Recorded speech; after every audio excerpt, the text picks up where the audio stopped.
You have to be a little messed up to come from West Dallas. I should know.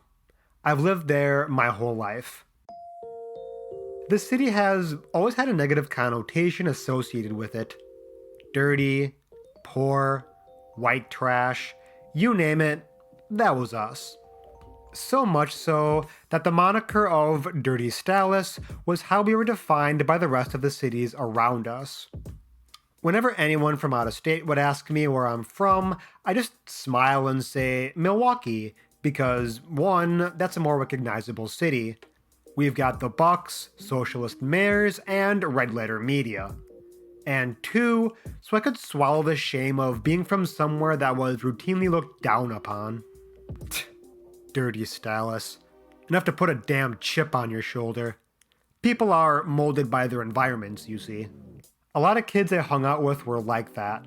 We were all freaks, weirdos, and misfits, but we all needed each other. I always attracted those kinds of kids because, like me, deep down, we're just misunderstood and didn't fit in the way the world wanted us to. And deep down, we all were kept going and fueled by the things that made us passionate and kept us going. Anime, video games, and eventually, pro wrestling. All the kinds of things that made you a pariah back then. But we all had dreams and had something to prove. At least I did. We had to prove we were smart and were striving towards something, and not destined to be total fuck-up dirty Dallas kids. We took the accelerated and AP classes in high school, hoping it would be beneficial to our college aspirations to be used as class credit. Speaking for me, an associate's degree in 2016 and a bachelor's degree in 2021 later, here I thought I finally made it. All the grinding and sleepless nights, all the sacrifice in my life was supposed to open doors, right? I got that job I wanted, right? That house I dreamed of? I got my life figured out? Turns out, none of that mattered. Turns out, you got a job you would have already been working had you never gotten that degree. That hard work you didn't cut it. 'Cause there was something you lacked. Or maybe it turns out that the world stacked the deck against me. Or maybe it's time to be man enough to admit that I didn't seize on the potential that was given to me. Maybe deep down, I was always in my own way. And I did it to myself. I deserve everything I get. After all, it's like my family once told me, I'm just paralyzed and lazy. Because you're a bum!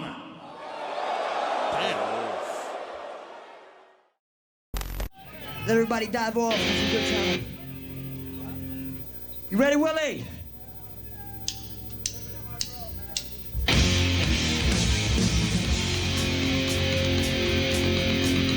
So I'm talking about our hometown, New York City. I see it every day. Everywhere I look, they say another life I've been taken away. The main boss on the dirt, but living here, gotta live, get used to it. And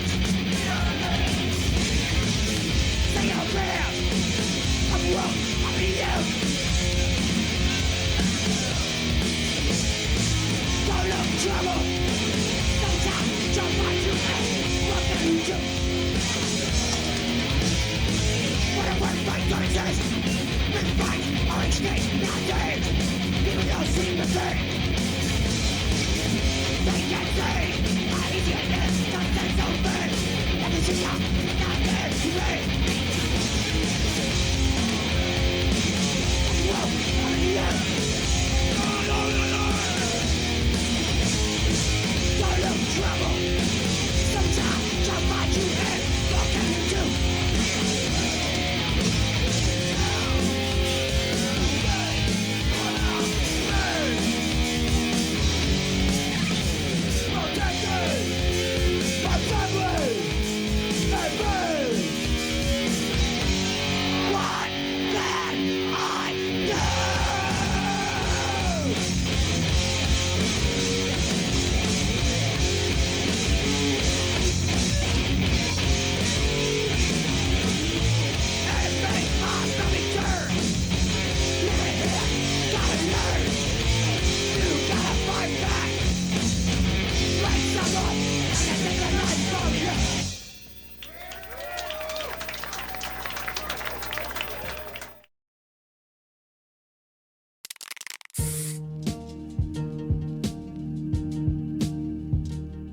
The last quarter century of pro wrestling in America cannot be told without Eddie Kingston, especially on the independents.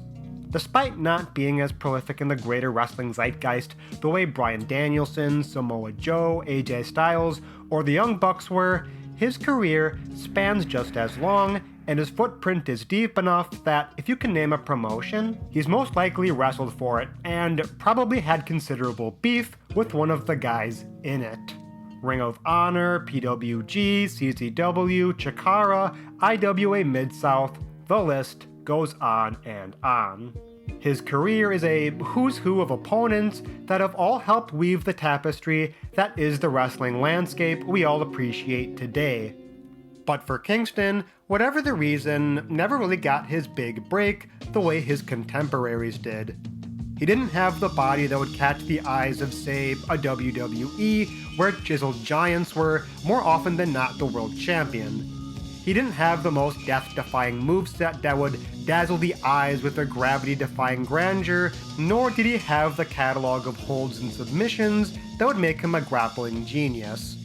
But all of that didn't matter, because Kingston held the one intangible that even some of his most accomplished contemporaries lacked: belief. Eddie Kingston made you believe every single thing that came out of his mouth, and in the ring, made you live and die behind every strike, hold, and head drop that befell him, taking great inspiration from the best to ever do it, Terry Funk. And just listen to the way Kingston delivers this promo and tell me you aren't captivated by the commitment to this title. I need this! I need my redemption! I need it because I'm so tired of hurting. I'm so tired of feeling like the bad guy and nothing I do is right. But when I win the grand championship, when I pin my trainer, with the bad knee or not, because I will crawl to Philadelphia. I will crawl on my hands and knees to get there. Because I need it. But not just belief in his words in selling, but in the style he wrestled. Kingston idolized the four pillars of heaven in 90s All Japan, primarily Toshiaki Kawada. And you can see a lot of Kawada in Kingston, not just in the very grounded and rugged legitimacy of his offense, but in the way he carries a chip on his shoulder. Like Kingston, it felt like Kawada was looked down upon compared to the other pillars like Misawa and Kobashi, and to this day, Kingston internalizes that feeling in every opponent he faces, with a desire to put everything into his matches to make up for any deficiencies that are supposed to make up a well-rounded wrestler. Which is why Kingston found such a passionate fan base. A lot of TV wrestling forces its talent to become a jack of all trades and a master of none, fill in any cracks to their game to become homogenized as to deliver perfectly competent wrestling matches that never threaten to be unique. Always safe and palatable to even the most casual fan. Because Kingston can't do everything, his commitment to what he does excel at allows fans to engage with how he struggles past those flaws, and even see those flaws in ourselves. He's extremely relatable because in society, we are told that we have to be able to master and juggle all these skills and develop attributes to become successful in our lives, that the stress of that responsibility feels out of reach. But seeing Kingston overcome that with what he has and his undying passion for what he loves against those whose skills and attributes outweigh his, gives hope that we can overcome our own struggles by staying passionate and not letting our flaws define us. But despite this, Kingston's fatal flaw was that his emotions precede his judgment, that found him clash with bookers and other wrestlers, where opportunities fell through as the more and more of those he looked up to and traveled the world with got TV contracts. This real-life disdain often bleeding into the very character Kingston portrayed. The line between what was real and what was fake becoming more and more invisible. I am sick and tired of making stars. And once the pandemic of 2020 rolls around, this desperation for being recognized and the looming dread of being forced into retirement leads to Kingston throwing one last Hail Mary. There's this silent triumph from his fans and those who knew his worth when Eddie Kingston shows up in AEW in 2020. AEW itself being this bright symbol for breathing new life into a stale and withering wrestling scene, crying out for change. He's got friends there. He has the ability to forge new relationships and bury hatchets with anyone he may have wronged in the back. After decades of struggle and decades of hardship, this opportunity finally lets him live the dream he's always wanted to an audience waiting and eager just to see how great he truly is. And yet, as the years pass, new talent gets brought in, some even his most accomplished contemporaries. And it's in that moment where Eddie Kingston feels lost. I can remember what it felt like graduating college. It was so exciting to finally show my skills and pay off all the hard work I had committed to for almost a decade, and the possibilities felt endless, as I would put out numerous job applications and only receive silence. And the jobs I did get a response from told me no and shut the door in my face. It angered me. It wasn't fair that I did all this work and, in my own deficiency, internalized that rejection for defeat. I didn't want to keep applying for jobs that I knew deep down didn't want me. In hindsight, that was foolish of me, and people grew disappointed with me throwing my potential away. I knew I was creative, I knew I was talented. I just didn't believe in myself enough and didn't have the drive to fight past the rejection. And people would call me out for it. Perhaps they were right, perhaps I got in my own way. And hearing it from the people I looked up to most really hurt. You're a bum!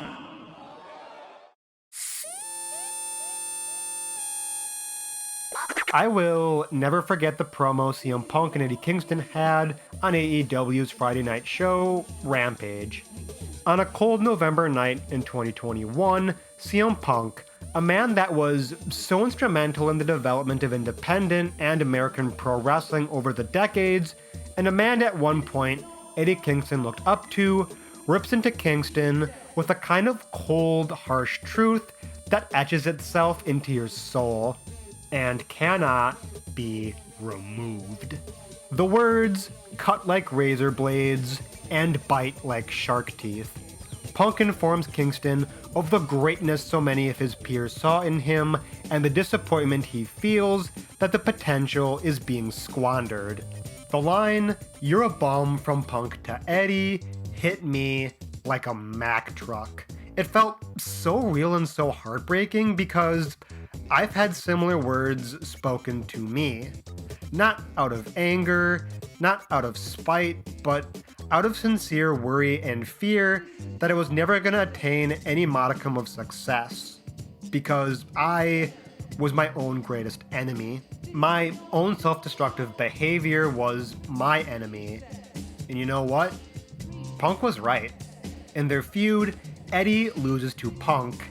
And in his next feud against Chris Jericho, Eddie loses. Even against Jericho's lackey Sammy Guevara, his emotions cost him. For the Ring of Honor title against Claudio Castagnoli, a man he hates more than anything else, he loses. That chip on his shoulder that he's stuck in his ways, his hatred for the way he was left behind by his peers, and his inability to adapt and change, to get out of his own way mentally and emotionally, gets exposed by his opponents every single time.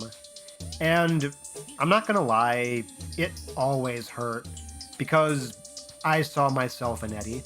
Maybe I didn't want to admit that then, but those defeats were metaphorical for my own failures of adapting and changing, and like Eddie, maybe I needed a change of scenery to force that. Maybe for Eddie, it needed to happen in a land where to wrestle in the ring is to shake the hand of God. I remember how daunting starting my YouTube channel was. I had taken the skills I had learned in my web design and graphic design classes, as well as self-teaching myself how to edit. The risk of putting myself out there and making things that people were gonna hate or feel was phony because I didn't love the topic the way they did or genuinely get something wrong. That's how fans are, right? Quick to correct, slow to forgive. But I had so many people in the wrestling YouTube scene that I looked up to and wanted to be a part of that, much like Eddie shooting his shot against Cody, I did the same with my first real video essay. And when I did, the way it spread to other video essayists and YouTubers, these people I looked up to over time, they expressed desire to collaborate with me, exchange ideas with, and give me advice. It felt like I finally found myself creatively, and maybe found the very thing that kept me going. Maybe I was built for this.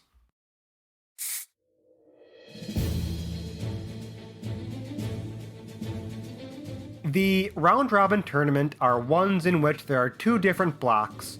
Every competitor from their block face each other at least once to get the most points. Normally, 3 points for a win, 1 for a tie, and 0 if you lose, in which the winner of Block A faces the winner of Block B. And in ProRes, the round-robin tournament is sacred, going all the way back to the World League in Ricky Dozan's JWA in 1959, the prestige of which led to Ricky Dozan's students to have their own tournaments in their own respective promotions. Giant Baba incepting the Champion Carnival in All Japan, and Antonio Inoki the G1 Climax in New Japan. For a young Eddie Kingston, growing up and watching these matches from these tournaments would house the bedrock of his appreciation and imagination for ProRes, as these tournaments were less about the prize or the prestige, but the kind of will and heart these tournaments would draw from its competitors. Given the grueling schedule of these tournament matches and the hard-hitting style, on top of minimal amount of time for recovery, they are the most complete way to test one's Tokan or fighting spirit. That what only remains when the body is empty and the mind is weak. What will you pull from inside of you to fight beyond your limits against your opponent when there is nothing left? With loss after loss in major matches, Eddie Kingston desperately needed something to push himself with, to prove he was on the level of the best in the world. And to do that, and come back even stronger, he was never going to get better if he didn't realize and fulfill his own Tokan. With AEW's partnership with New Japan, Eddie is given the opportunity of a lifetime upon two fronts. One, he finally gets his first title in 4 years to that point by beating the legendary Kenta in Kurikan Hall, and soon he is chosen to represent AEW in the G1 Climax. Whether or not he wins the tournament is practically besides the point. To be chosen for something so legendary to represent an entire promotion means all of your heart and passion for what you are is being tested. Luckily, he's got quite a few competitors to wrestle in the G1 against that are just as pissed and hit just as hard as he does to bring that kind of heart and passion out. The likes of Shingo Takagi, Hanare, and the only man with more chops than a local butchery than Eddie does, Tomohiro Ishii, all give him not only the fight he deserves, but the fight he loves. To an audience where the fight and how hard you do so are cherished above all else. Eddie has a respectable run, gaining 8 points, and on the last day of the G1, tags with the legendary Hiroshi Tanahashi, and you can feel how reinvigorated Eddie is in these matches. A sense of pride, not just as a representative of an entire promotion before the biggest promotion in Japan, but how life-fulfilling it is that, as a Yonkers youth, growing up on All Japan and New Japan tapes, traded amongst his friends and peers, is allowed the opportunity to be in such legendary buildings like Kurikan Hall and Ryogoku Sumo Hall, allowed to be in the home of the wrestling he loves, and allowed to wrestle the kind of style that makes him feel the most alive. Sure, he doesn't win the big one, however, imagine if such a tournament were to ever happen in, say, America. Imagine if such a tournament were to ever happen in his home promotion of AEW.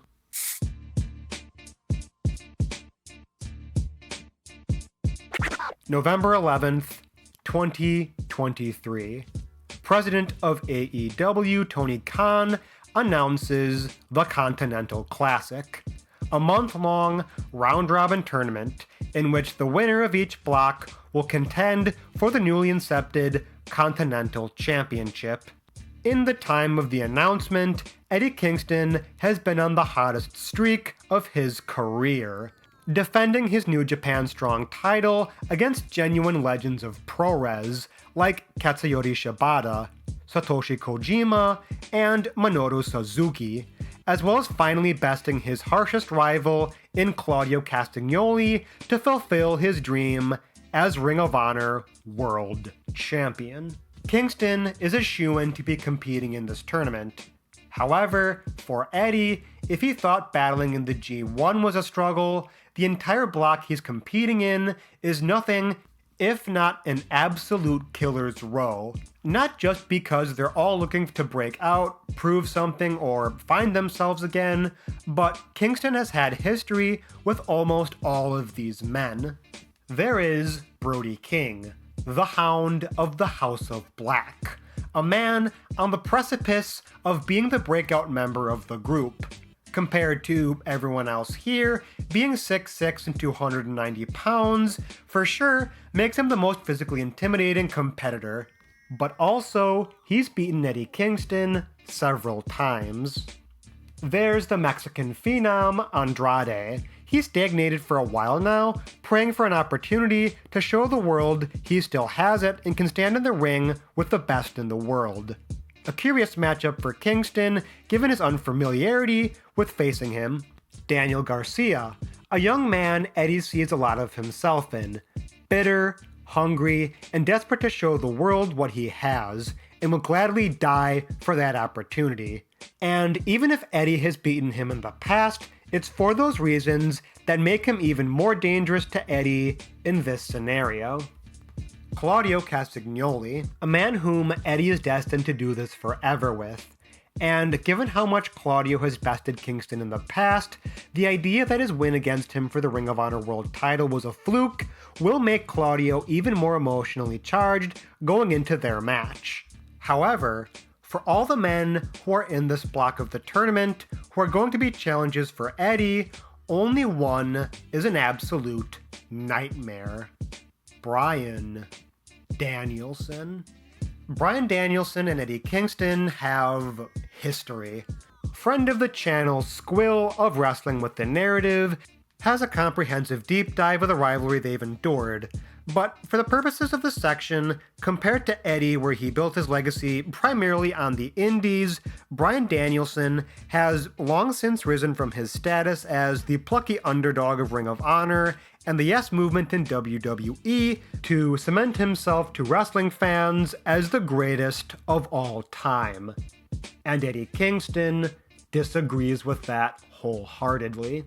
Whether that be disdain for Bryan to conforming to the machine that sanitizes, or perhaps personal jealousy that he was among the rare few who turned indie success into mainstream adulation, or maybe it's a part of the self-doubt that he has inside of himself that everyone among his peers looks down upon him and sees him as less than. Now, to be clear, that is not something for me to ascertain, but what is objective is that Bryan has beaten Kingston several times in the past. Most recently, in 2021, where Bryan bested Kingston in a tournament to crown the #1 contender to the AEW Men's World title. Even in a tournament where most of the competitors have bested Kingston that fuels the desire to draw out his best, there's something about beating Bryan that motivates him the most. After all, the best in the world will always be the odds-on favorite. Why not humble him? But before he can slay a dragon, he must first battle with a demon.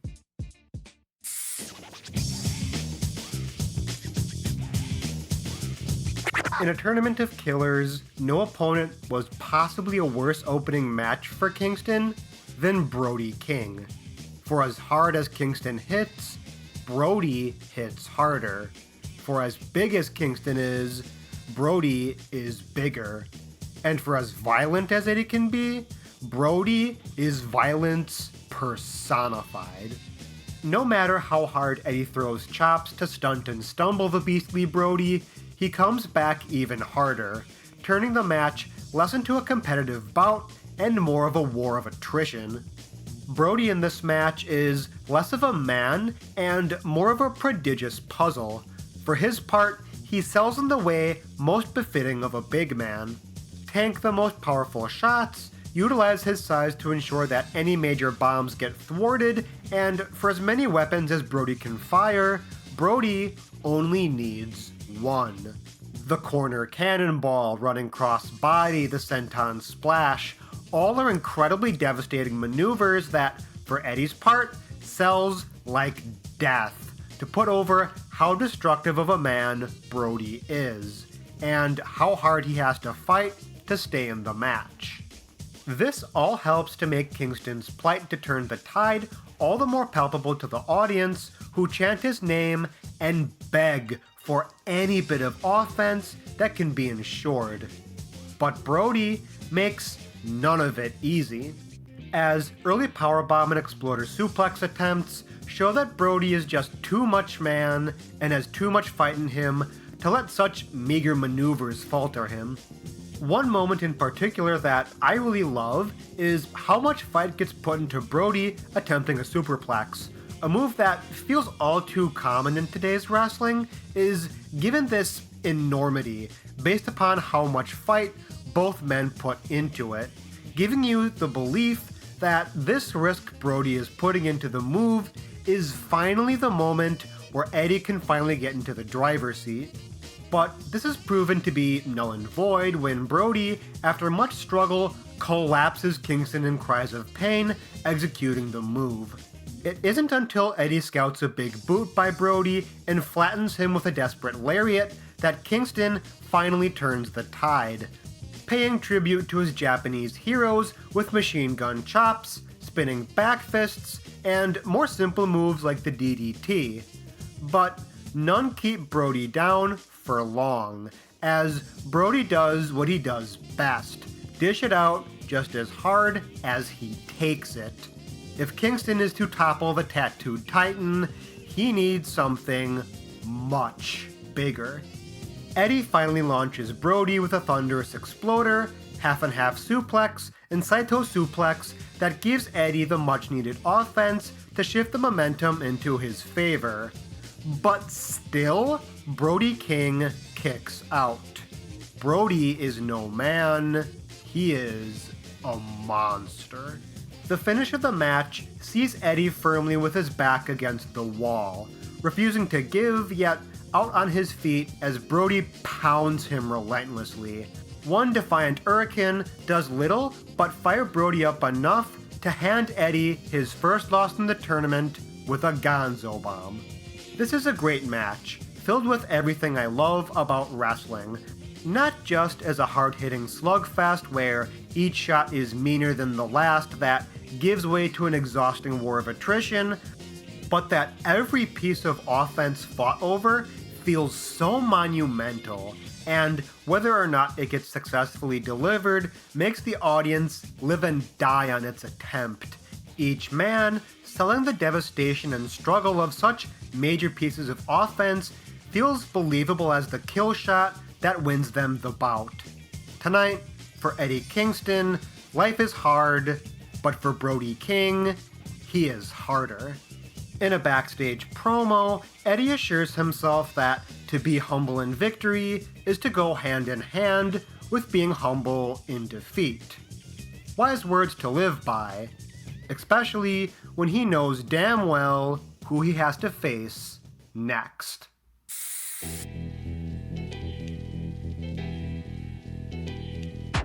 The match that Eddie probably wishes wasn't so soon after such a war with Brody King, but one he's been salivating over.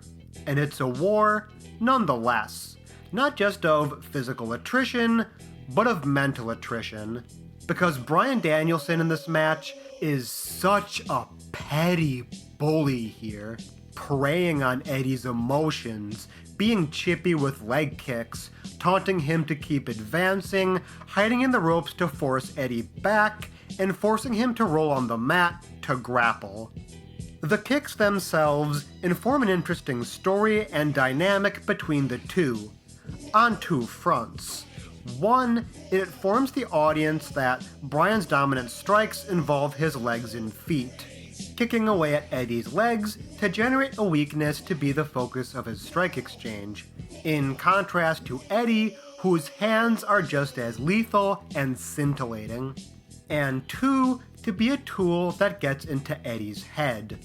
I've mentioned how much leg kicks suck previously in my Vader vs. Takada video, and while they aren't the most sensational or devastating strikes in wrestling like a super kick or lariat are, but in this context, knowing how volatile Eddie's emotions are, Bryan uses leg kicks to frustrate and stunt Eddie's momentum, forcing him to get angry as the sting of the damage done to the leg overtakes any composure or cool head Eddie may have.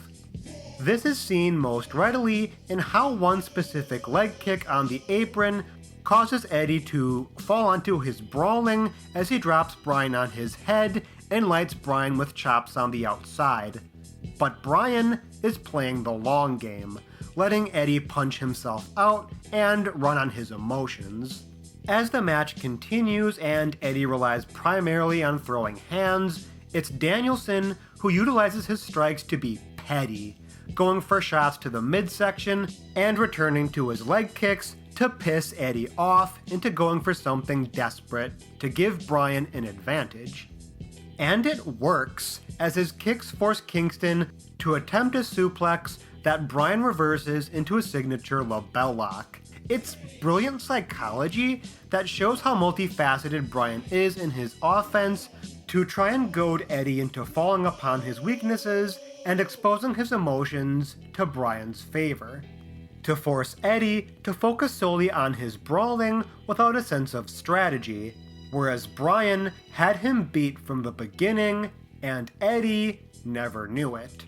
And Eddie, for his part, works wonderfully to visualize his emotional state, not just in anger and doubt, as it manifests itself in how he hammers Bryan on the mat to get out of the label lock and shakes his head in disapproval and disbelief once Bryan kicks out of the Hurricane, but also pure exhaustion.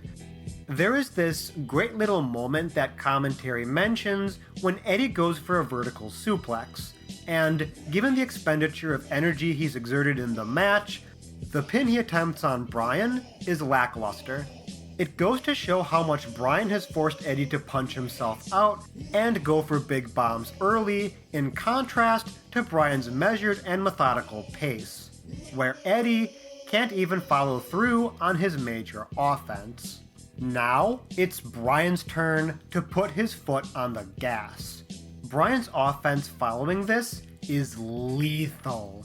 His kicks and stomps land with such force and malicious intent that all Eddie can do is throw meager blows on his knees, doing little but give Bryan an opening to land sickening head drops and a final Busaiku knee that yields yet another loss to Eddie on his road to the Continental Crown. Same as it ever was, Kingston's descent into his own destructive behavior costs him dearly. There's a silent cruelty to this match, like a spider spinning its prey in their web, Fight as hard as you want, but once the trap is set, you can't escape. Bryan's strategy of working over Kingston's leg isn't just efficient in a damaged sense physically, but emotionally.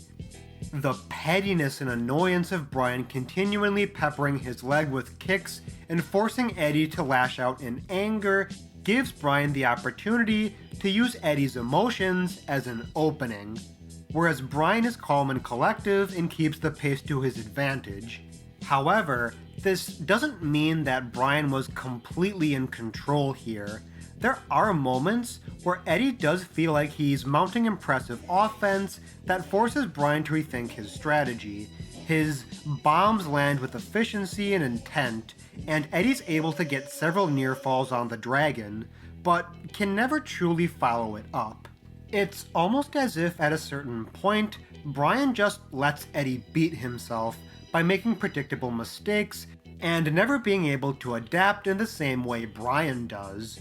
And against someone who can adapt in the way Bryan Danielson can, he will expose you every time.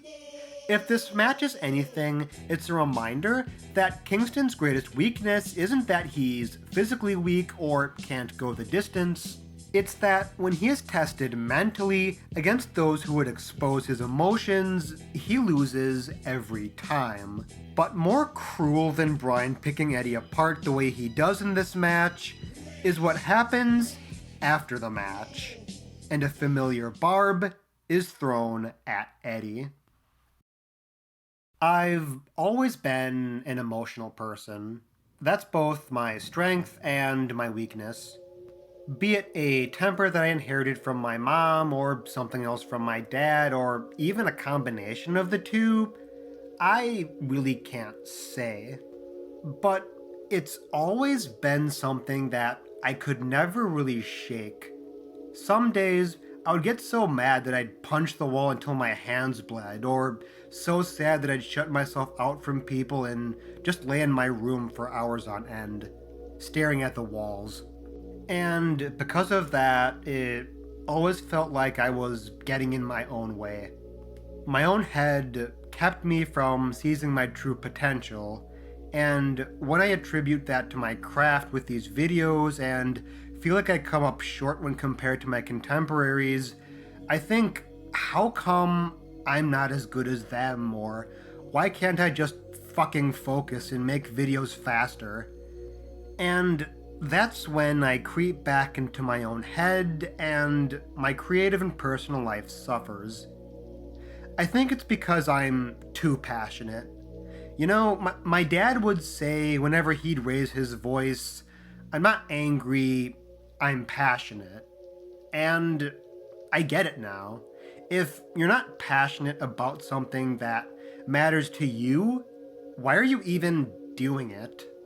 So when I see people like CM Punk or Bryan Danielson reciprocate those feelings of Kingston's emotions and his demons holding him back, it's not hard to see myself there, because I've heard it from people I admire as well. It's not that you're lazy or that you don't care, it's that you let yourself want it less. You let yourself ease into bad habits that hold you back. But I guess that's the good thing about realizing you're the problem, because that means only you can fix it. Only you know how to catch yourself.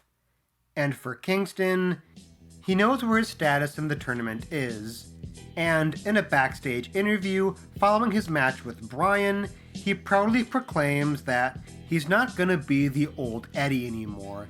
He's not gonna be held back by his demons. He's 0-2, and while he's in a position where he's desperate, it only makes him more dangerous. And he's gonna have to be, because his next opponent is quite possibly his most bitter rival.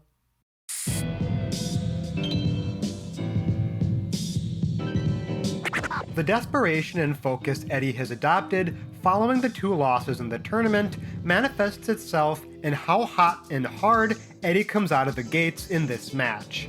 Eddie is all business here. The setbacks from the previous two matches motivate Eddie with a level of focus and aggression that overwhelms Claudio. Going for big moves early, including the Hurricane, Tope, and Slam in such quick succession that fluster the big Swiss. Claudio, for his part, goes big early, nailing a massive gotch-style piledriver that nets him only a 2 count.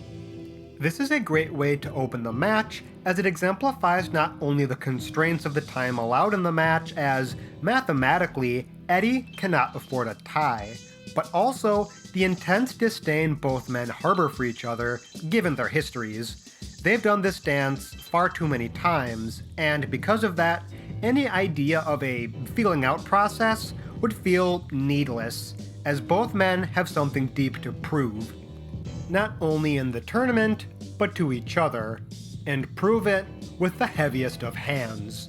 Now, while I could take this time to inform you of why these two men hate each other, the beauty of this match is that these two tell you everything you need to know about their history with pure physicality. The sheer stiffness from both men in their chops, uppercuts, and boots relay a level of pettiness and disdain that only men who have been to war with each other can express, especially from Claudio. Claudio is an absolute animal in this match. Watch this in the way Claudio taunts Eddie as he mockingly peppers Eddie with kicks, the vicious uppercuts in the corner, and the speed and urgency of which he goes from a pinfall to a full mount ground and pound. But Claudio's hate never overwhelms his focus, as he's well aware of Eddie's rope-a-dope style and lets him give a few chops before counterattacking with a giant swing into a sharpshooter, letting Kingston throw wild punches before ducking and overwhelming Kingston in the corner with elbows.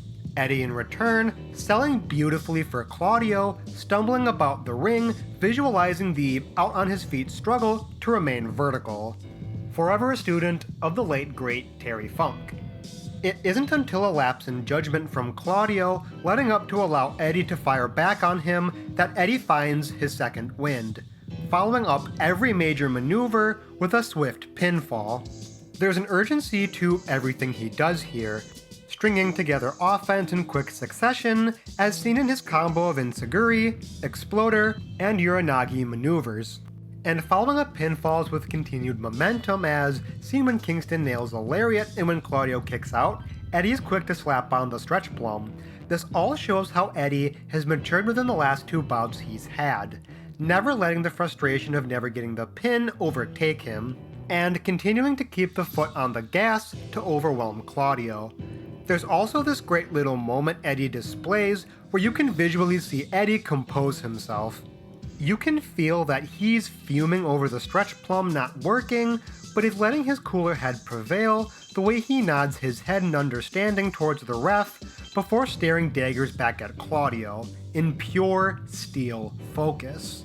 It's such a small moment, but it does so much to show small character development in Eddie, doing his best to not let his emotions dictate the match and lose control. As the match progresses, the bombs increase in intensity, as each strike becomes more hateful than the last. The two men resorting to trading disgusting looking open hand slaps, which benefits Eddie's striking ability as he goads Claudio into a half and half suplex and an ungodly hurricane. But none of it puts Claudio away. While these two men could bomb each other for eternity, neither man has that luxury as time dwindles. If either man is to win, they either need to get desperate or get smart. And the finish of this match perfectly fulfills that idea, as each man tries to go for more and more devastating maneuvers. But in an attempt to let go of anger, Kingston opts to merely roll Claudio up for a quick 3 count, silencing any doubt that Eddie beating Claudio previously was a fluke. I love the finish of this match because it defines Eddie's character development in ways that feel like he's learning from his mistakes. The issue with previous matches is that he tries to go bomb for bomb against men that are either bigger and stronger than him, or men who are smart enough to expose and circumvent that. But here, Kingston realizes that the folly of constantly trying to be the tougher wrestler all the time has led to his downfall, and given the time constraints of the tournament, allows himself to be the smarter and perhaps more opportunistic wrestler, not just to win, but to survive.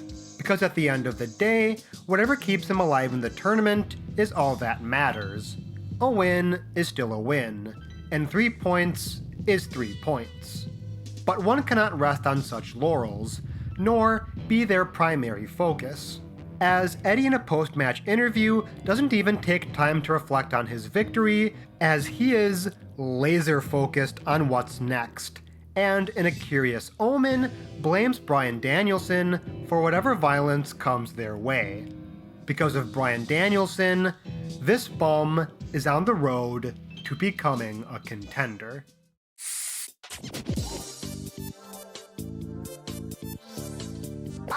Going into this match, Eddie Kingston and Daniel Garcia are in similar situations. Mathematically, if either Kingston or Garcia lose, they can kiss their tournament aspirations goodbye, and this puts a lot of pressure on Kingston, given what he's risking with his New Japan Strong and Ring of Honor World titles. But it's Garcia who is at a disadvantage here, not just because he's lost 3 straight matches to Andrade, Claudio, and Bryan Danielson, but also given how each time Eddie has faced Garcia one-on-one, Eddie has gotten his number. But it's that history that makes Garcia familiar with Eddie's game. This is a much more focused and honed-in Daniel Garcia than before. Realizing the size disparity between the two, Garcia, instead of trying to throw hands with Eddie, gives way to Garcia, focusing his attack on Eddie's knee, nailing an awkwardly painful dragon screw from the apron and attempting a sharpshooter, or dragon tamer as Garcia calls it. But Eddie has far too much fight left in him to get worked over like that, shifting the momentum into his favor, nailing impressive maneuvers and thunderous strikes. Eddie swallows Garcia whole in his control segments, focused and determined, always keeping the foot on the gas. He displays this by keeping Garcia surrounded in the ropes and corner to diminish any space that would allow Garcia to attack the knee of Kingston. Any attempt by Garcia to mount offense on the knee, or any offense in general, is so brutally snuffed out by how hard Eddie lands his strikes that collapse Garcia in a heap, perhaps playing into Garcia's favor. Given their history, Garcia is well aware of how Eddie has a tendency to lose himself emotionally in the heat of battle, and uses Eddie's frustration to taunt him each time Kingston unloads his machine gun chops. A risk-reward scenario if there ever was one, but given Garcia's predicament in the tournament and in this match, it makes sense given how little he has to lose at this point. The risk becomes a reward as Garcia catches Eddie in his anger, returning to the legwork of Kingston with a second dragon screw and transitioning with a knee bar, immediately following it with an ankle lock, displaying the focus and purpose of his strategy as Eddie's leg is the primary target that someone as technically gifted as Garcia is adept to exploit. And Eddie is exceptional at making Garcia's damage feel palpable, as once Eddie shifts the momentum, his inability to capitalize reveals itself in Eddie collapsing to his knee, the pain overtaking his fighting spirit that allows Garcia to crunch Kingston with a brutal Saito suplex. But as gifted as Garcia is on a technical level, that doesn't equal in-ring experience, as once the waters become too deep for Garcia, his frustration over the limb work on Kingston falls apart. He falters from his strategy and insists on trading blows with Kingston, unfortunately playing into Eddie's strengths, leaving himself open for a half-and-half suplex and an Hurricane for the 3 count. Where one man's dreams of tournament glory continues, unfortunately, another man's dreams are crushed. The entire match is predicated upon each man's dichotomy in ring. In many respects, there's a lot of Eddie Kingston in Daniel Garcia, a man with all the tools, toughness, and motivation, but inability to capitalize when emotions run high, on top of his own inexperience compared to the tournament's field. And from that, we see where Eddie has improved as the tournament has progressed. A man who has kept himself focused and willing to adapt once the pressure mounts, scouting Garcia's attempts at his knee and focusing on his strengths when Garcia initiates a strike exchange. Even when Kingston is on the back foot, he's constantly fighting out of submissions and using the distance Garcia creates to counterattack, as Garcia runs into Eddie, catching him with suplexes. Young Garcia will have his moment, and he will learn from this to become better. But for the Mad King, he's still alive in this tournament, and he has one more threat on his way to the semifinals, and it might be his toughest bout yet.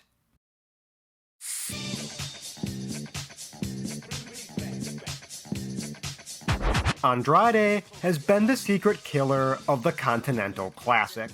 In a bracket as competitive as having the likes of Bryan Danielson, Brody King, and even Eddie Kingston have been, he's going into this match with an impressive 9 points, defeating men like Daniel Garcia and even men Kingston has struggled against, like Brody King and Bryan Danielson. A loss against Claudio stunts his momentum, but he's still very much so a threat to win the whole Continental Classic. As for Eddie, every match has been do or die, and whoever wins here goes to the semifinals of the blue bracket, where they will meet Bryan Danielson, who stands at 10 points. The stakes have never been higher for Kingston, as even if he defeats a phenom like Andrade, he must face a man who has been a thorn in his side and has consistently and recently had his number. The tournament stalwart versus the tournament struggler. What I love so much about this match is that there's a real feeling of weight and gravity here, even before the match officially kicks off, as the understanding of what is at stake for both men if they win sets in. Not just in the gentleman's handshake that, in a way, says, no matter what, I have respect for you, but through in-ring storytelling. The pace both men set is much more deliberate. Both Eddie and Andrade tell the story of how dangerous each man is to each other, as once they dodge each other's devastating signature maneuvers, it relates to the audience that all it's gonna take is potentially one shot to end the whole thing. Eddie's game is focused on keeping Andrade grounded to prevent him from building his signature high-speed and high-impact maneuvers, grinding him on the mat, and goading him into strike exchanges where he'll have the advantage. There's also effective character development on display here from Kingston. He picks his attack more thoughtfully, going low instead of high to throw Andrade off, and displaying a sense of patience as once he chops Andrade to the outside, he stands in the ring, instead of potentially risking damage to the outside or getting caught up in violence like earlier against Danielson. He keeps a cool head and lets himself regain breath and focus. Compare this to earlier in the tournament where he was fired up to engage in drawn-out slugfests and indulge in violence on the outside. It relays to the audience how Kingston's ability to control the pace of the match is a sense of growth and maturity, keeping his emotions in check to prevent himself to slipping into his opponent's hands. Andrade is smart as well though, letting himself catch a breath on the outside, breaking the count, and letting him play mind games to goad Kingston into attack. But Kingston is never once baited. It's a great way to show the audience that it's not just the toughest man who will take an advantage, but it's the smartest as well. And Andrade soon takes the edge here.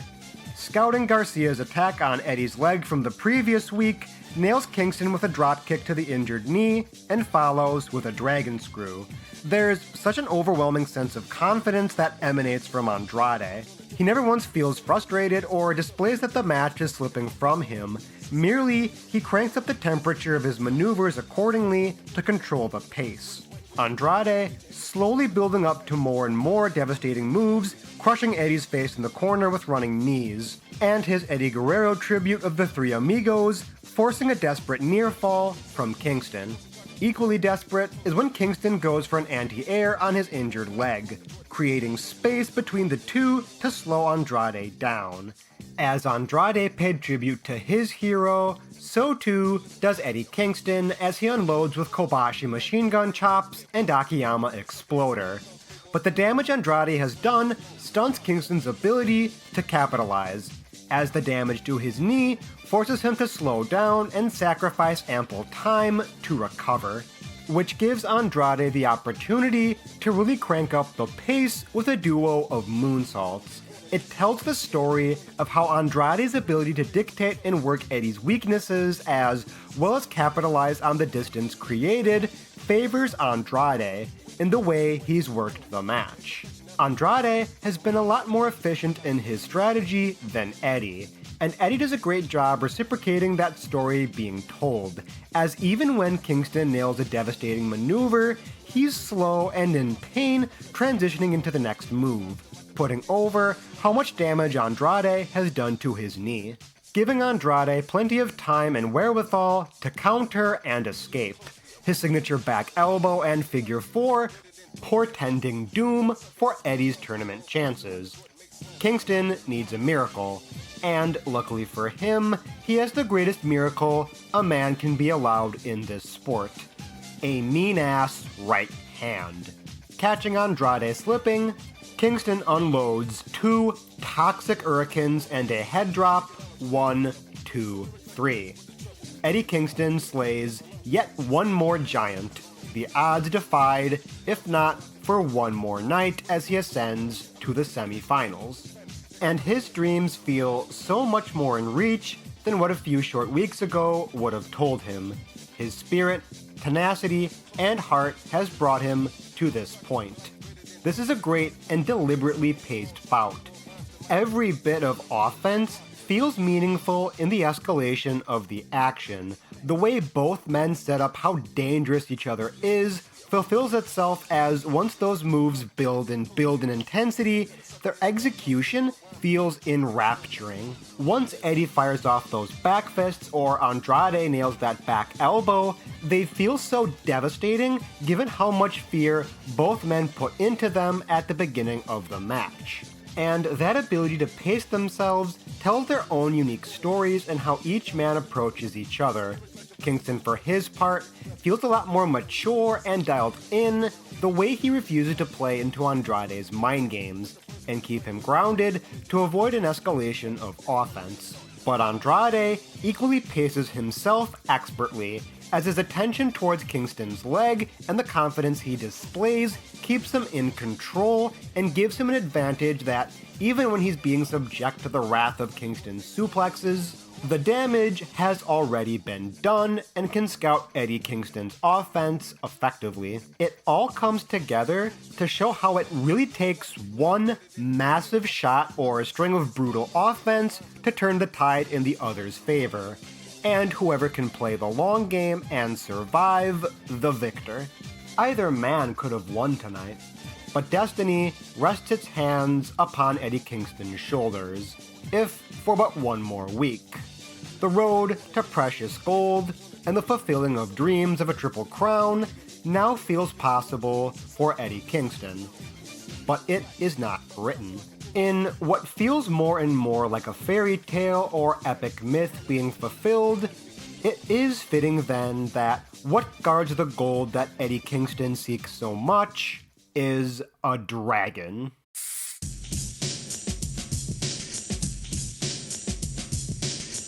Familiar beats seem to rear their head once Bryan and Eddie meet in the ring for the second time in the Continental Classic.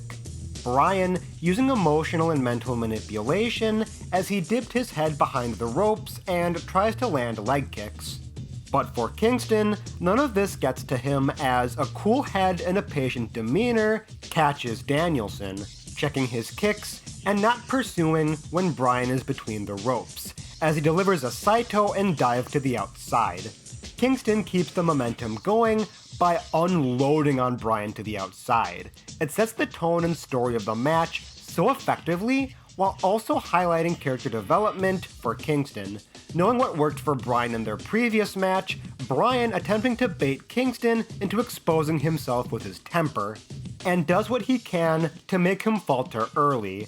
But Kingston's journey in the tournament since their last match has taught him well to exert a sense of mental toughness that sees Kingston remain in control, not letting the mistake of the previous match manifest and force Danielson into his match. And you can tell that it all flusters Bryan as he goes for desperate maneuvers like thumbing the eye and turning the pettiness dial even higher than before to get under Kingston's skin. Danielson's performance in this match is unfathomably petty and cruel, as he kicks Kingston while he's down and verbally berates him in between moves as his recitement of "you're a bum" is shouted and rubbed in as certain fans echo it in the arena.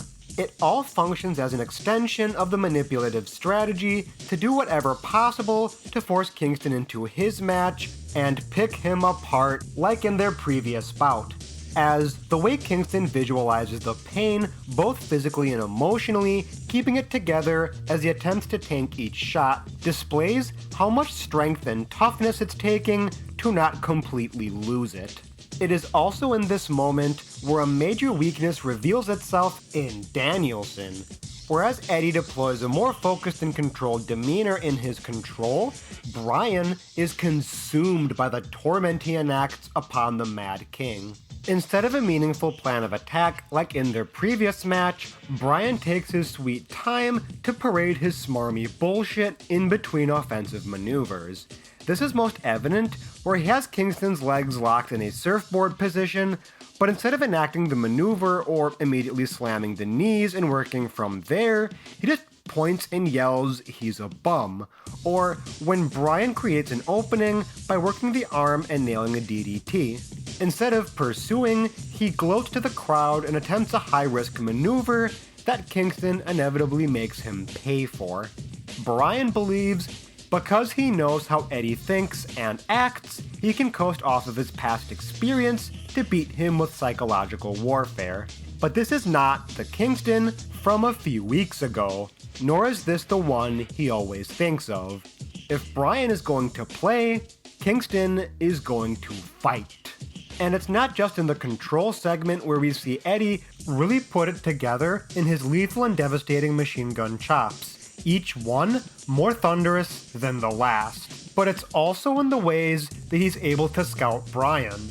He finds several moments where he fights out of Danielson's lapel lock, and in the last minute reversal of the top rope backdrop driver lands on Danielson's orbital bone, a weakness that has been bothering Bryan the entire tournament. There's a feeling that no matter what Danielson does to get in his head, Kingston remains steadfast in his convictions, never letting his emotions get to him or be drawn into an exchange that will make him lose his cool, following through on his offense by punishing Danielson when he indulges in his villainy. It all comes to a head in this one glorious strike exchange. What makes this exchange so impactful as a turning point in the match is that so much story is being told here as each man recoils and recovers from each other's chops. Pay close attention to the facial reactions. Kingston glares in determination, where Bryan slowly reveals something no one expects. Doubt. Not just doubt in his strategy, but in his approximation of Kingston. Nothing Bryan does here is working. If anything, each strike he lands on Eddie just fires him up more and more, to at one point, Kingston obliterates Danielson with one single chop that drops the dragon to his knees. If a picture is worth 1,000 words, the look Danielson gives the camera utters but two. I'm fucked. Standing his ground and being spit in the face, Eddie knows it. And he feels it. It's just time now. Bryan does change levels by kicking the leg of Kingston, but it comes across as too late and too desperate. If anything, this moment reveals a fascinating detail that costs Bryan and indicates a role reversal. It's Bryan now that's being baited with his emotions by Kingston, as Danielson lashes against Kingston with kicks out of rage, landing hammering elbows, and stomps that do nothing but strengthen Kingston's resolve. The middle finger he delivers is a beautiful indication of that. Rather than in the previous match, where the middle finger indicated defiance and defeat, this one is defiance as bait. An invitation to say, is that all you got? Getting into Danielson's head the very same way Danielson had tried to get into his. And it works. Danielson luring himself into Eddie's trap by running into a collection of Hurricanes and a folding powerbomb to claim the Blue League. Eddie Kingston finally puts away his biggest doubter, slaying the dragon on his road to become the king. It's a beautiful match. A match defined in details as much as it is in its physical and emotional catharsis. Seeing Danielson fall apart in real time as he realizes how much Kingston has grown and evolved past Danielson's own preconceived notions is eternally vindicating. It shows how Kingston is not beholden to anyone's preconceived notions of him, as his journey has done nothing but prove everyone who doubted him wrong. Bryan Danielson was just another loud and wrong detractor in this tournament. Seeing Danielson visually display this is also incredible character work. His confidence and insincerity being shattered as Kingston weathers his verbal and physical attack. All leading up to his facial recognition that he can't break Kingston does so much to put over how much Kingston has grown and become unfazed by Danielson. The frustration over the inevitability making Danielson succumb to his anger being the downfall that Kingston plays upon, enacting as a role reversal. And this is where Kingston shines, his defiance and toughness both physically and mentally as he keeps himself focused, not letting Danielson get into his head and standing tall against his malice. It's like watching a bully get exposed and put in his place. Kingston always on the attack, never letting the distance be too great, and knowing when and where to counter Danielson is evidence of Kingston's ability to learn and make Bryan wrestle his match. Even by the end, turning the tables and forcing Danielson to work off emotion to see him slip and fall prey to Kingston's own devastating signature maneuvers. Kingston winning the Blue League is a massive achievement, but above all that, he proves his biggest detractors wrong in Claudio and now Danielson. Even if he loses in the grand finals, there's still a victory here in proving his enemies that he was always that good and deserves the respect on the caliber that they are. But now, there is too much on the line. And even as Kingston has slain a dragon on his road to become king, it's one thing to prove your enemies wrong. It's an entirely different story when you have to do the same to one of your best friends.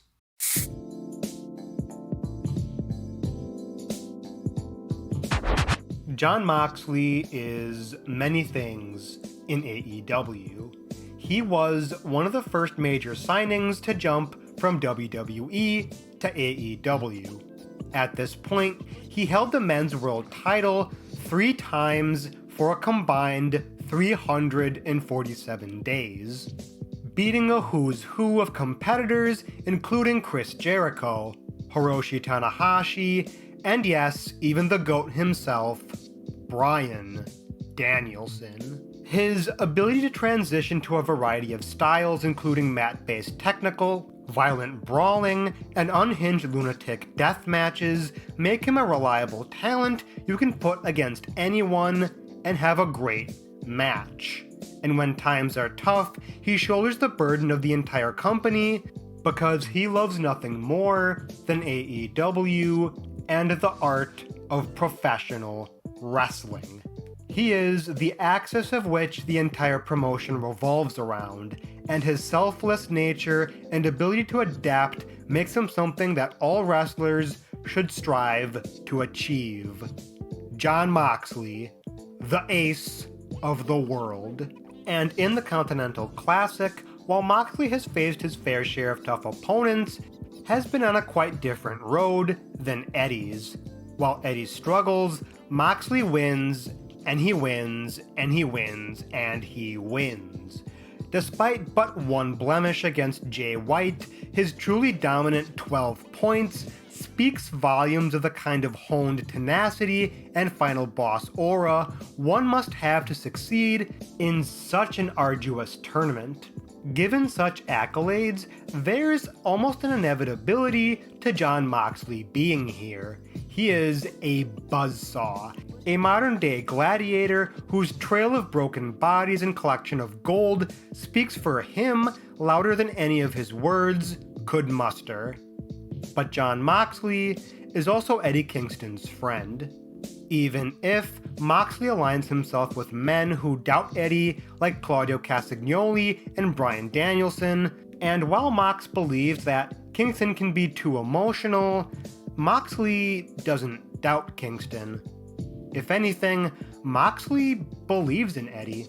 See, that's what makes a good friend. They may bust your balls, they may get real with you, they might even say or do things to you that you don't like or you might not want to hear, but it's the truth, because they care.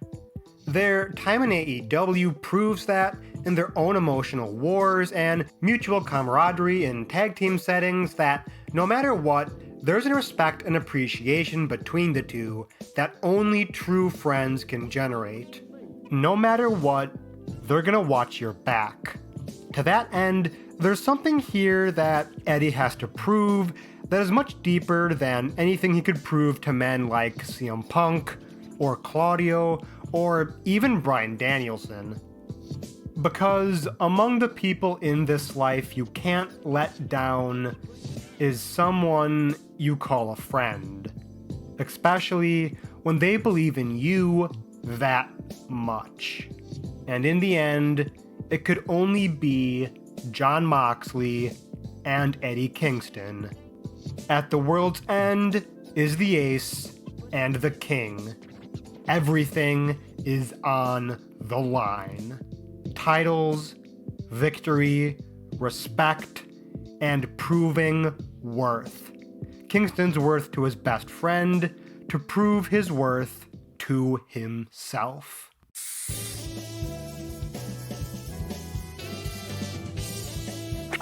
The story of this tournament is that of Eddie challenging his demons both mentally and physically in the ring. Interestingly, they all in some way take the form of the Blackpool Combat Club. Both Claudio, Danielson, and even Mox are such a major part of Kingston's story here, because given each man's history with Kingston, they assert a sense of mental dominance over Kingston. Because they know how he thinks and how he acts, they can get into his head. But time and time again, this tournament has seen Eddie grow. He's less willing to be goaded into playing into their game, and Eddie forcing his opponents into wrestling his match. And the match opens asserting this narrative thread. It's actually Kingston who tries to get into Mox's head early on, the way he throws leg kicks, feints with a jab, and trying to get Moxley onto the mat and then bailing once he approaches. It's a small little moment, but it shows how much Kingston has not only taken from the Danielson matches, but the other matches in the tournament that show Kingston's newfound willingness to try something new, pacing himself and finding an opening to exploit in Kingston's opponent.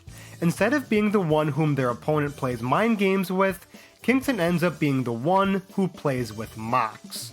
And it ends up working, as noted by Danielson on commentary. Kingston pulling Mox into a quote-unquote pissing contest that Danielson feared. The only times early in the match where Mox has any kind of momentum come from him being opportunistic, working the head and neck of Eddie once he overshoots a tope and gouging his eyes after he blocks a chop in the corner. Had this been anyone else, It would have felt like an uphill battle when someone like Mox can pick you apart like that. But Kingston holds every time, letting Moxley indulge just a little bit more in his kicks to catch one and unload with a Tenryu punch chop combo and biting into Mox's hand to break a submission.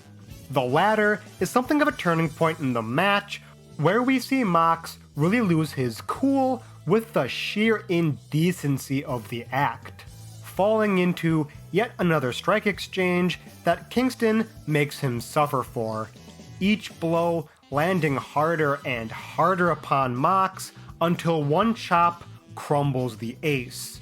Kingston standing tall, and he's begging for more. There's something in the air at this moment. Mox is officially playing into Eddie's match, and he's about to make him pay for it. Eddie plays upon Mox's temper brilliantly here, forcing Mox to hit him harder and harder, flipping him off to show how much his strikes ain't shit, and getting Mox to go to the well one too many times with his lariats, reversing one into an exploder suplex. The damage done to Mox's body catching up to his adrenaline, where Eddie fully unloads the arsenal on Mox. And no matter what Mox comes up with, Eddie reverses, survives, and capitalizes on, even using Mox's own bulldog choke and hammer and anvil elbows to add insult to injury. It isn't until Eddie changes tactics and goes on the mat that Moxley finds an advantage with his own bulldog choke, and the way Moxley manipulates this move comes from a place of desperation. Pay attention to the way he manipulates his body to prevent Eddie from going to the ropes. It translates to the audience how much Mox is putting into this move to put Kingston away, as every attempt has only strengthened Kingston's resolve and thus renders Moxley out of options. And when Kingston breaks free, Moxley is completely spent. Kingston hitting an Hurricane and a Northern Lights bomb to finally put Moxley away. 1, 2, the ace lives. With but one last lariat to throw, accepts the inevitable, stares Eddie in the eyes, and does the one thing he only has left: stand and trade. A mistake, a bad omen, and we know how this ends, but this is also what Moxley wanted. He wanted nothing but 100% from Eddie Kingston, and it's hard not to watch this and note a sense of pride from Mox in this desperate final strike exchange. He did the one thing Moxley, despite how many matches they've had against each other, never expected. Eddie brought Mox to his level. He played right into Eddie's hands, and it was a matter of when, not if. Moxley, like so many men before him against Kingston, thought he knew the man. But what he found instead was his back fist and a trip to the land of ghosts and whispers. Got him! Oh my God, he won! And he won! Holy cow! The winner of the Continental Classic Tournament and the winner of the Continental Crown, Eddie Kingston! Oh my God, I can't believe it! It's a beautiful thing seeing Eddie Kingston with such pronounced poise in this match. His pessimistic demeanor, defining his early run, morphing into the guy to beat, carries so much weight even before the bell rings. And for Moxley's part, despite being the ace and world beater of the promotion, sells Kingston's undeniability so well. One gets the sense that he's on the back foot the whole match, as his momentum is dictated by small moments of opportunity rather than being the oppressor, or Mox figuring Eddie out. His temper being exploited of not being able to get a read on Kingston being his own downfall, as each strike exchange yields his own demise every time, as Eddie scouts his big offense and weathers his gnarliest strikes. For Kingston, he feels so fully formed here, never once losing his cool, taking pieces from previous matches to test Moxley with, and letting Mox just kinda beat himself as he indulges in violence that Eddie can just tank and pick his moments to counterattack on. He never gets baited in by Mox to play into a submission or ground game. I even love the utilization of Mox's own offense by Kingston as a reminder of how much he's grown past the Blackpool Combat Club and the loss of influence that they hold on him. They are just moves, and Jon Moxley is just a man. A man that Eddie can beat. This is a complete Eddie Kingston, and one who performs the hat trick in this match. Claudio, Danielson, and Mox all thought they had Eddie figured out. The emotional and unstable man whom, while not easy to wrestle, victory found inevitable against, ended up crashing against an Eddie Kingston who proved them all wrong. For all their tricks, for all their manipulation, were thwarted, and every attempt to force Eddie into succumbing to his demons were met with force, fighting spirit, and defeat at the hands of the Mad King. And for Kingston's efforts, bestowed upon a Triple Crown.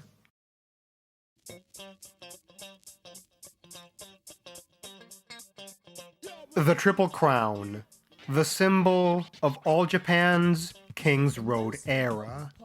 Growing up, Kingston idolized the men who fought for it.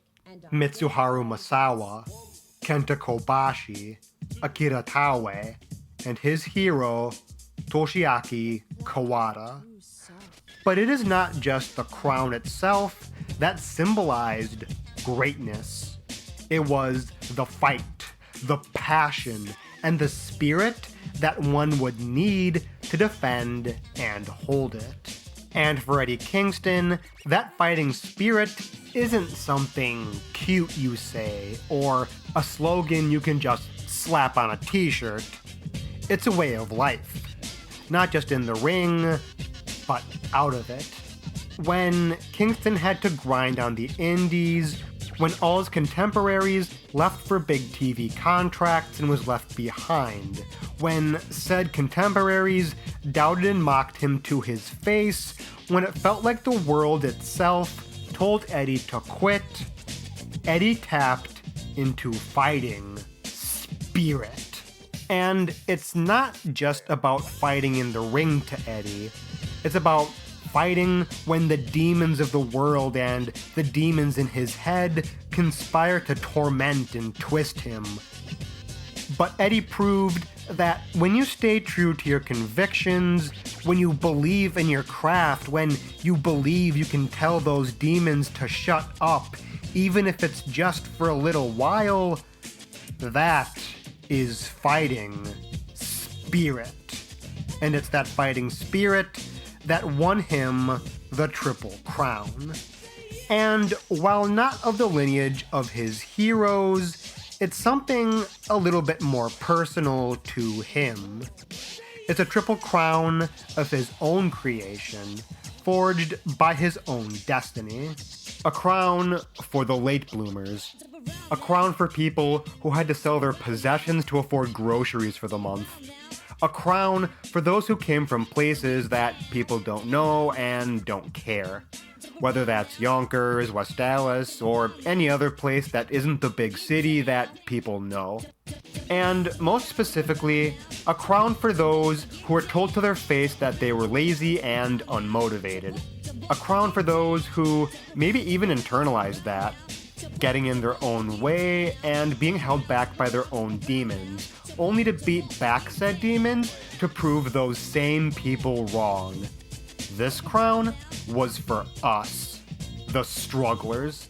Before his people stands the one true king. But it's because it's Eddie Kingston and how tangible he is as a wrestler that lays something a lot more personal to myself. A lot of wrestling fans look at certain wrestlers as people they aspire to become. If you're of a certain age, you probably looked up to Hulk Hogan or Bret Hart or John Cena. Larger-than-life characters whose utterance of catchphrases like "say your prayers, eat your vitamins," or "hustle, loyalty, and respect" are mantra in code for your very existence, as the world feels like those possibilities are endless.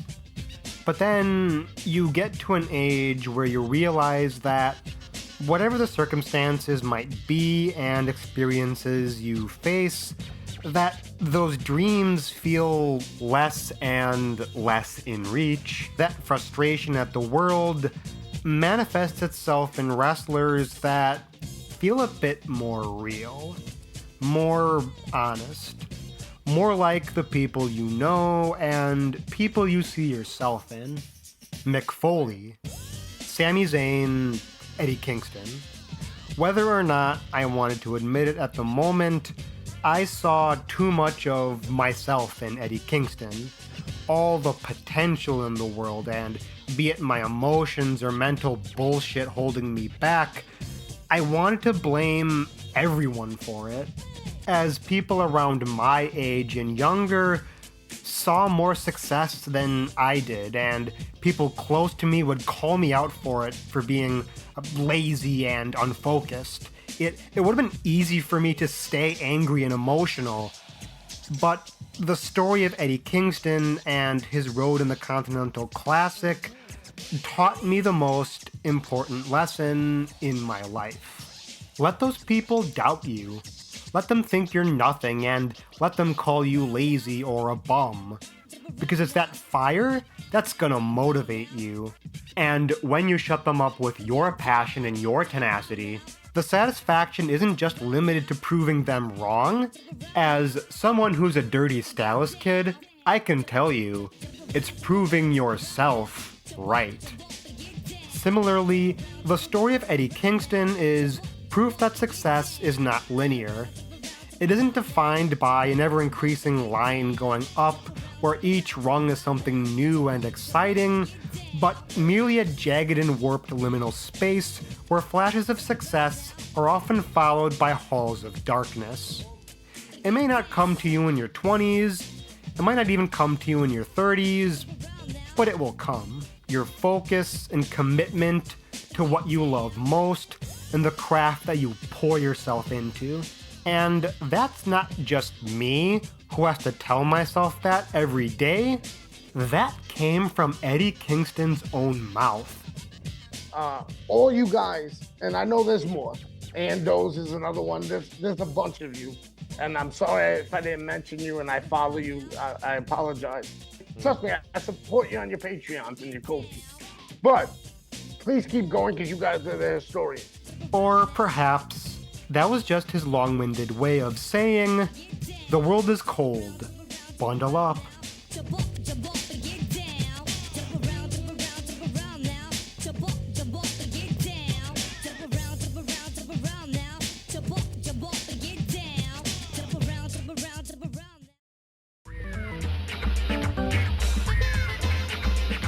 Ladies, gentlemen, and non-binary buds, if you made it to the end of this video, I genuinely want to thank you. This has been the longest and most personal video I've ever written and recorded, and the fact that you've seen it till the end means a lot. You never know what to expect when you undertake such a massive and exhausting project such as this, but for someone that's passionate about this community and art form like Eddie Kingston is, it's worth pouring my heart and soul into. And I definitely feel like this is among my best work. As always, massive thank you to SamTheVAMod, who absolutely snapped on this video. The intro sequence alone exploded when he dropped it on Instagram, and I think it only solidified how special this video was going to be. I hope he knows how much his work means to me, and hopefully, going forward, I'll try my best not to make him edit such a beast of a video. And I will always be loyal to him and his craft. Friendly reminder that you can support the channel by subscribing to my Patreon. $3 a month gets you videos a day early, as well as videos too spicy for YouTube's copyright bots, and you can have your name read at the end of the video. Such lovely patrons as Matthew Reed, Michael Hay, Juan Rodriguez, Intern Matt, Tim Cook, and I Don't Have Sex, I Watch 1983 Mid-Atlantic Wrestling. Through your support, you keep me motivated to keep making these mentally insane videos. But even still, liking, commenting, and subscribing means the world to me as well, as I continue my journey on this lovely little channel. As always, take care, much love, and see you sometimes.